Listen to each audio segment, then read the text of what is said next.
Hey, Daniel. Hi, Sarah. So All nice right. to see you again. It's great to see you too. Really excited to do episode one officially. Me too. Me too. Y'all think too small, I got big dreams. You just starting, I'm way ahead at the end scenes. Started reading and dodging all of the quick schemes. Money like your Spotify, boy, I got 10 streams. Be real big, I gotta make it just for my kids and for their kids, just kids, that's wealth. Yeah. I think this time we should talk about how we met and the subject matter that came up there because it's really cohesive with our theme, which is, Yeah. not all acquisitions actually make it to closing and make you a billionaire overnight. A lot of times they fizzle out at different phases. And sometimes that's exactly what should have happened, is my view that, the sooner you can have it fizzle, the better if it's going to. But that kind of worked out for you in this somewhat recent acquisition Yeah, attempt. absolutely. Yeah. So I was introduced to an SBA lender who we'll have on the show a little bit later in the season, who specializes in accounting firm acquisitions. And I had had some conversations with some other attorneys, but he recommended speaking to you because of your niche focus into financial service businesses.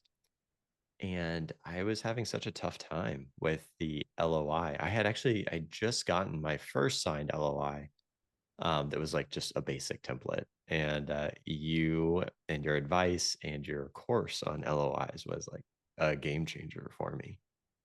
Even though we ended up going back and forth for like 6 weeks on updating LOIs, like the seller would sign an LOI and then come back and say he didn't want certain things, like he wanted to make changes after he signed it. So it was such a rough process. But that's actually not why the deal failed. So it's an Huh. interesting one to talk about. I'm excited for you to like kind of hear more of what happened on the back end of that. Yeah, I never did really hear why it failed or why it didn't go through. We should probably Yeah. No, I think we like should be dramatic. Let's reframe be that. dramatic. It It will failed. crashed and burned. Yes. Why, like my mom said once when I was dating someone, honey, you can't marry someone just to keep from hurting their feelings. And I think Yeah. that all the time when there's a deal that people really want to go through, they're really attached to it, but it's just got some kind of fatal flaw that doesn't make logical sense. And it's not very professional advice Yeah. to give that one. So I sit on it that I do, since we're not in that context right now. I think about it a lot. Like, that is the case with some deals. Like you might be really fond of it, but you shouldn't marry it. Absolutely. No, absolutely. And I think that, I prepped myself for that, like to not get Yeah. emotional about a deal. And I had these ideas 'cause I live in kind of a small town in Florida. But I'm like within 2 hours of most of the major cities in Florida. So my idea was like, well, I'm going to buy a firm in like Orlando, Tampa, Miami, where I like wouldn't have felt like emotional attachment. So like I could be very strategic about my analysis. And then I came across a local firm that was right here in town. And the more I got into the deal, the more I started to think about all the things you're not supposed to. Oh, I could see working out of that office and like my son coming to visit me so we can have lunch. Oh, And like, you start to get these ideas in your head, and that's what gives you that emotional attachment. And then sometimes, if you're lucky, I think something snaps you out of it. And that's what happened with my deal. So the firm, it wasn't a terribly high priced firm. It yeah, was it let's was give the metrics on how you found it. yeah, so it was listed pretty well. Estimated gross revenue of right around 700,000. This is just before the end of 2023, so we're working with annualized financials. So we were assuming about 700,000 in gross revenue. The asking price was 825,000. So this type of a firm, not heavily online, not a lot of recurring revenue, so probably should be valued closer to 1x gross rather than like the 1 point, whatever it was, 1.17, 1.5 or something. 1.2, Yeah, something, yeah, something yeah. like that. So probably a little overpriced for what it was, but that was fine. It gave us a place to start negotiations. The SDE was listed at 300,000, but Okay. after first pass, we found out that that was more like 275, which was still fine. It was notable, but we went from a debt service coverage ratio of like around 2.1, which was phenomenal, to a little bit Yeah. less.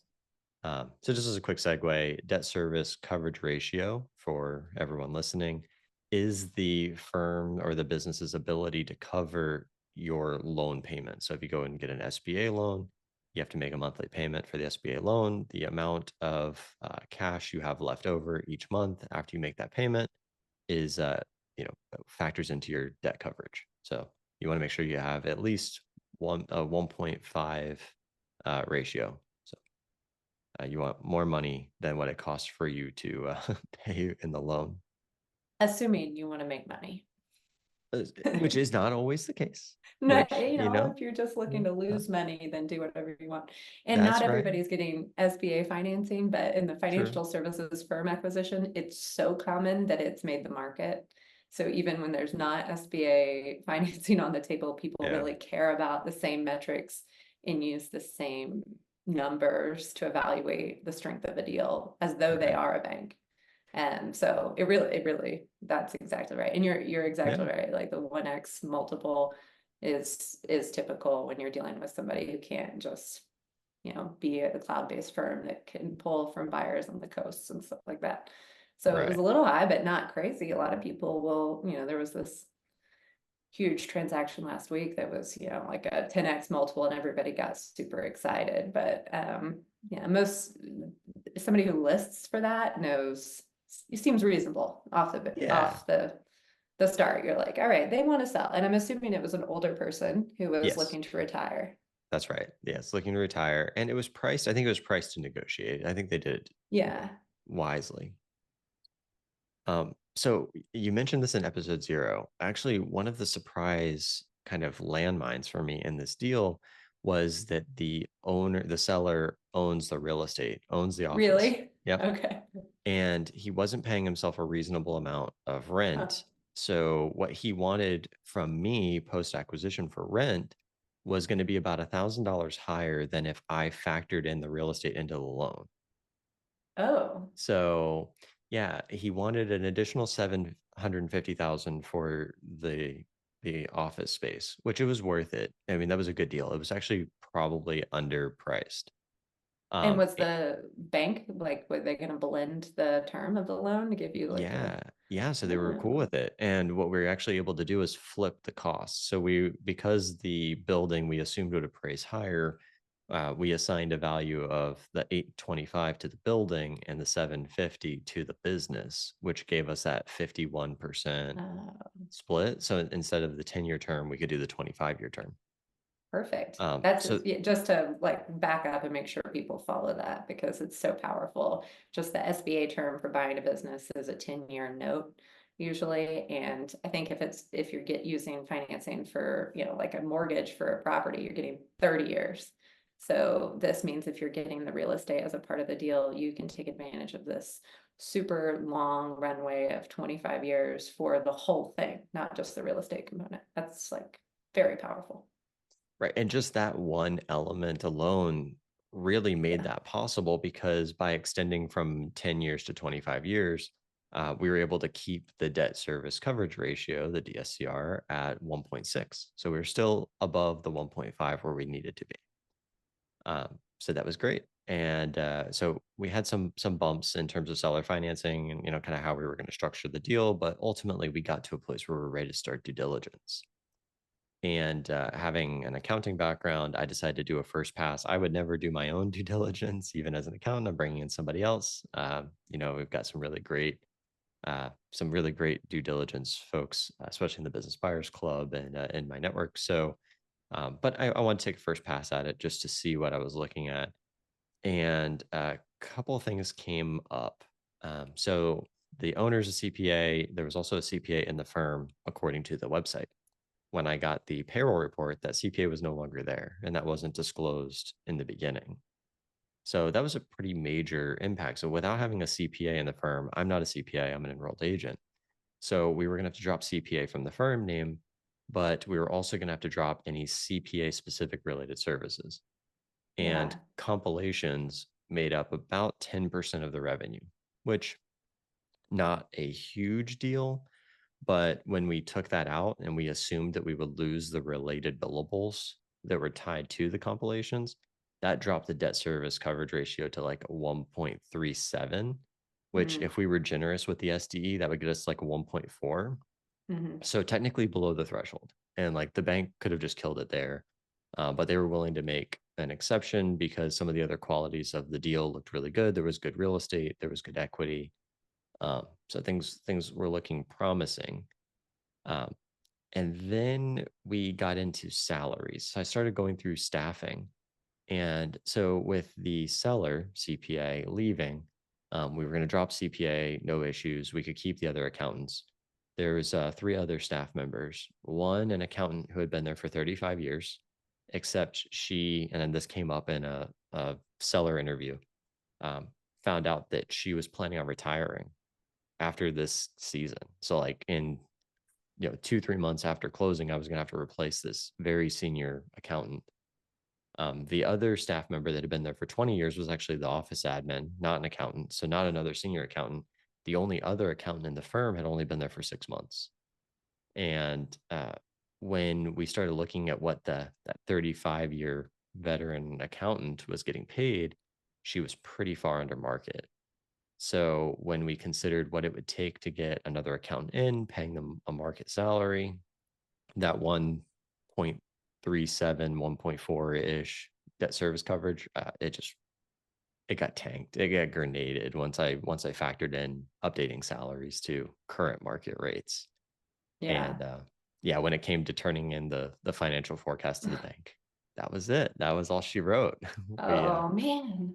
I Yeah. had no idea. So this is all news to me, and I've seen it happen on so many deals. Because I think, especially one time I was even writing, so in my view, like my shtick is that you put everything you can possibly put in the offer letter or the LOI so that if you're not going to have a meeting at the mines down the road, you save yourself a bunch of time and money. You can suss that out there. And so some of the things that you can talk about are offer letters. And I don't even know if I was doing this yet when we talked, but my LOI says like, now, at least, that the seller agrees they have no reason to believe that the employees won't continue on with the business. Because I want that committed on the front end. Because I have been drafting that provision before and defining key employees and Googled the website to find the key employees, how to spell their name, and found them on LinkedIn with the open to work, like thing over their picture. And it's been news to my buyer who, has gone, those were exactly what I was pretty much trying to buy, were those employee relationships. So, which, puts, I think, a claim on you for running your own light diligence. Because I think, probably you shouldn't be paying your lawyer to Google somebody if it's that obvious that they're leaving. But yeah, that could, ideally, I think you want all the staff in a perfect world to be like 10% below market, just so that then you can give them raises as soon as you take over. But you have to have a bottom line to support that. And in this case, that's just a death knell. That's it. Those were the 3 big takeaways. And I don't know. Yeah. I don't know if I should have backed out sooner per se, because I feel like I timed it well. I didn't pay for due diligence. So Right. I didn't pay for due diligence. I didn't pay for an offer to be drafted. And I think that's what we could kind of mark as like the pain for a buyer who's Yeah. buying a small business, especially if you're doing it for your first time. Due diligence can cost upwards of $10,000 or more. An offer letter can be the same or more, depending on the circumstances. So you can sink a lot of money into trying to get into a deal, like even just trying to get to the closing table. And so I think the best time to have this realization is, of course, before you start writing checks. Yeah. And yeah, so I don't know if I should have done it earlier. I'd love your thoughts on that. If there was like certain flags. So here are the 3 flags. It's 3 takeaways that I'd love for everybody to learn from what I found. And I'd love to know, like, if you think that I should have just stepped away at like one of the first ones. This So is fun. It's like the very definition of armchair quarterbacking a deal. oh, absolutely. Yes, for sure. So the seller was underpaying for rent and wanted a high rent rate if he was going to retain ownership of the building. So Mhm. because of that, almost forced the real estate into the deal, which actually looked like a benefit at the time, but ended up being a constraint because that was an additional, essentially doubled the purchase price without increasing any revenue. That's So true. it was only going to save me about $1,000 in terms of what the office space overhead was going to be, whether I Yeah. was buying it or paying for the rent. So like the rental price was 4,500. It was going to be about an additional 3,500 in the loan. So that was kind of the context there. So that one, uh, losing the CPA designation, having to give up a chunk of revenue, something that I don't see enough people think about when they're looking at accounting firms, if they're not CPAs, is like, okay, so you may be fine giving up audit, you may be fine giving up compilations, but not enough people think about the associated revenue. So if that client that's getting compilation work is also having tax return work done or bookkeeping work, Yeah. they may like having all of that done in one place. And if you can no longer do their compilations or you can no longer do their audits, they'll just take it all. Mhm. So like that was something that was, a major flag for the deal. And then doing that deep dive into the staff and realizing that we're losing key employees and have to level market salaries. Like those are the three big flags that I saw. So what do you think? Should I have stepped away earlier? Oh, I would not have stepped away at the real estate component because that is diversifying your portfolio immediately and availing you of a much longer loan than you could have gotten. So, you can assume that real estate is going to continue to increase in value. So you kind of have that running its own trajectory while you're also building a practice. And that, even though it's definitely more risk and more exposure and you don't have money coming in, you do have this equity growth happening at the same time. It's like on its own while you're working really hard on growing the business. So I like that. And it makes it more financeable. So that's more appealing. So I would have kept going through that. Probably would have been figuring out the employee, or I'm usually trying to focus on the employee stuff pretty early. So I don't know when you first got that payroll information and could deep dive there. If you could have figured that out sooner, obviously that would have probably killed it for you, because that's the biggest one. Yeah. That's the biggest one is, hey, the person who actually knows how to do the stuff that we're doing here is going to retire soon. And that's really common because a lot of these are being sold because the owner just can't do it anymore and needs to retire. And they've been doing it so long. In most cases, they don't have brand new people working with them, right? They've got this is a really common issue. And I have a lot of folks who look at deals who don't appreciate the CPA designation restrictions. Those vary a little bit by state, but pretty uniformly, people don't want that stuff. They don't want the compilations or the ADAS work or the audit work because it's not scalable in the same way that some of the other stuff is, and it's super heavily regulated.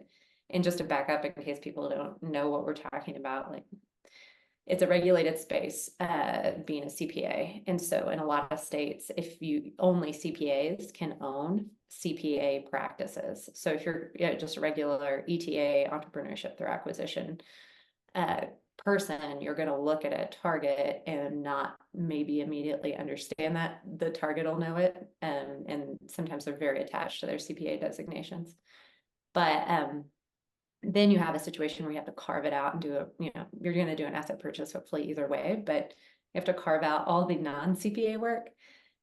There are some workarounds that I've done before where you, like, for instance, could leave all of that CPA vertical with the seller as kind of a retirement type, hobby job, and have a managed services agreement with the company you're running, so that basically you get the profit and they're getting paid for doing the work, and that would maybe allow you to keep that associated revenue until you were able to come up with a better stopgap. But if you've got somebody who's been trying to sell their business for a couple of years because they want to retire, they don't have enough gas in the tank because they're, to be really interested in that. So the CPA and associated work, I don't know how you could easily have figured out what that was going to look like earlier, because you didn't know it mattered until you knew that the CPA was going to leave, the employee was going to leave. So that was, I'm surprised you figured that out as soon as you did. I think you killed, all told, I think you killed it humanely before it could, consume you too much. Yeah. I think it was a good deal at all points. It's just like the combination of factors make it impossible. Right.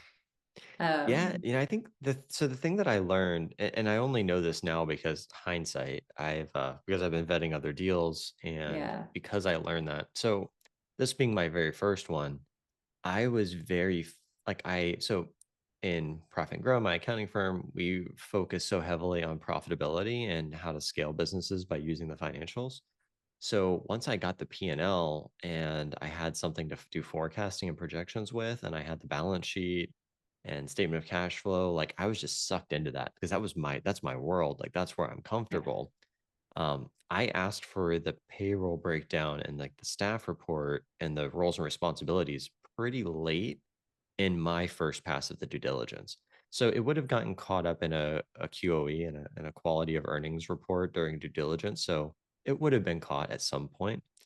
But because I learned this the hard way and like I sank weeks into this part of the deal, many more weeks after the LOI debacles, um, I've started as soon as I get the SIM. If the SIM doesn't include staffing information, roles and responsibilities, salary amounts, that's the very first thing I ask for. And Yeah. And it will be forever. Yeah, right. Yeah. Which feels like the right thing to do. It feels like the right part of the process. No, I agree. I completely agree, because it's a little bit less this way than it was about 2 years ago. But employees were primarily what people were attempting to acquire in this space when they were growing by acquisition. Those employee relationships are so hard to replace. And I give a whole bunch of advice about that. Like, get in front of those employees as quickly as you can and give them a written offer letter the first time you meet them if you're a buyer. Because if anybody with these specialties goes on Indeed.com or whatever, no sponsorship implied, they will get a job immediately, and they will get a job that pays them well, that is based in like New York City, that allows them to live in the middle of Florida, and they'll be thrilled. So you just don't want any uncertainty. It's a huge risk, and they're a third party to the negotiation, so you can make your seller agree to stuff, but you can't make your seller control a random third party. So they're a loose cannon in a lot of ways. So I think you did a really efficient job of it. And even though you gave yourself a hard time for saying that you got emotionally attached to it, I don't think you let that sway you at any point. Like, those were all rational choices. Yeah, that debt service coverage ratio, that definitely was the wake up factor for me, because I was making excuses for everything all the way up until it fell too far below the threshold that the bank wasn't cool with it, and we'd have to like really jump through some hoops, that I woke up and was like, okay, yeah, it's time to step away. In a way, I think you got a little bit lucky because you had an objective metric that was the thing, that kept getting eroded.